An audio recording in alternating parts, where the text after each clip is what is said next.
அண்மை செய்தி. மயிலாடுதுறையில் பெய்த கனமழையின் காரணமாக 22,000 ஏக்கர் நெற்பயிர்கள் மழை நீரில் மூழ்கி சேதமடைந்திருக்கிறது. இதனை நாம் அண்மை செய்தியாக பார்த்து வருகிறோம்.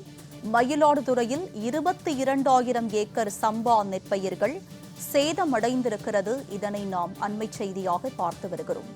மயிலாடுதுறையில் கனமழையின் காரணமாக 22,000 ஏக்கர் சம்பா நெற்பயிர்கள் மழை நீரில் மூழ்கி சேதமடைந்திருக்கிறது. இதனால் விவசாயிகள் வேதனை அடைந்துள்ளனர்.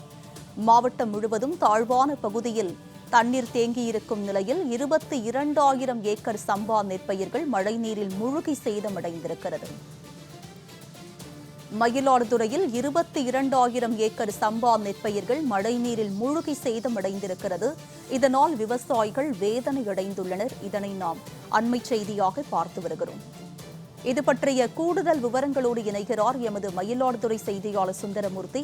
அவரிடம் விவரங்களை கேட்டு பெறலாம். சுந்தரமூர்த்தி, சொல்லுங்க, இந்த அளவுக்கு நெற்பயிர்கள் மழை நீரில் மூழ்கி இருப்பதற்கு என்ன காரணம்? இது குறித்து விவசாயிகள் என்ன சொல்றாங்க?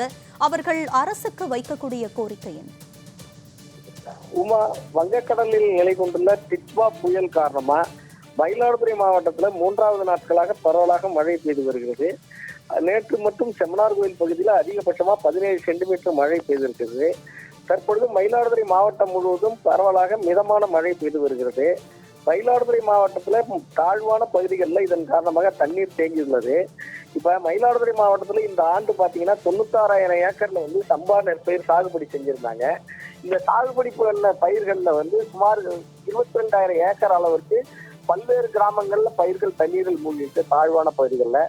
என்ன காரணம்னு பாத்தீங்கன்னா, வயல்ல தண்ணீர் தேங்குறதும் மழை பெய்யும் பொழுது அதை வடிகால் வாய்க்கால்கள் மூலம் ஆறுகளுக்கு வெட்டி விடுவது வழக்கம். ஆனால் தூர்வாருவதில் திமுக அரசு ஒரு உரிய கவனம் செலுத்தவில்லை. அதன் காரணமா தண்ணீர் வடிகிறதுல 1 நாள் 2 நாள் மழைக்கே தண்ணீர் சேர துவங்கி இருக்கிறது. இப்ப பாத்தீங்கன்னா, ஏற்கனவே கடந்த அக்டோபர் மாதம் மற்றும் நவம்பர்ல நடுவுல பெய்த மழையில 2 முறை பயிர்கள் அழுகி அது வடிய வைக்கப்பட்டு மீண்டும் உரங்கள் எருக்கள் எல்லாம் போட்டு அதை பயிர்களை காப்பாற்றி வராங்க விவசாயிகள். 3வது மழையிலையும் தண்ணீர்ல மூழ்கி இருக்கு.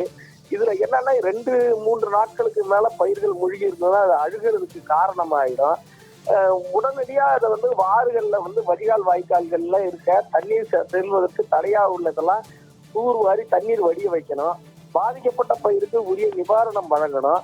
அதே சமயத்துல புதிதாக ஏதாவது பயிர் நட வேண்டியிருந்தா அதுக்கு உண்டான இடுபொருள் எல்லாம் கொடுக்கணும்னு வேண்டுகோள் விடுத்திருக்காங்க. உமா, உங்களுடைய விரிவான விவரங்களுக்கு நன்றி சுந்தரமூர்த்தி.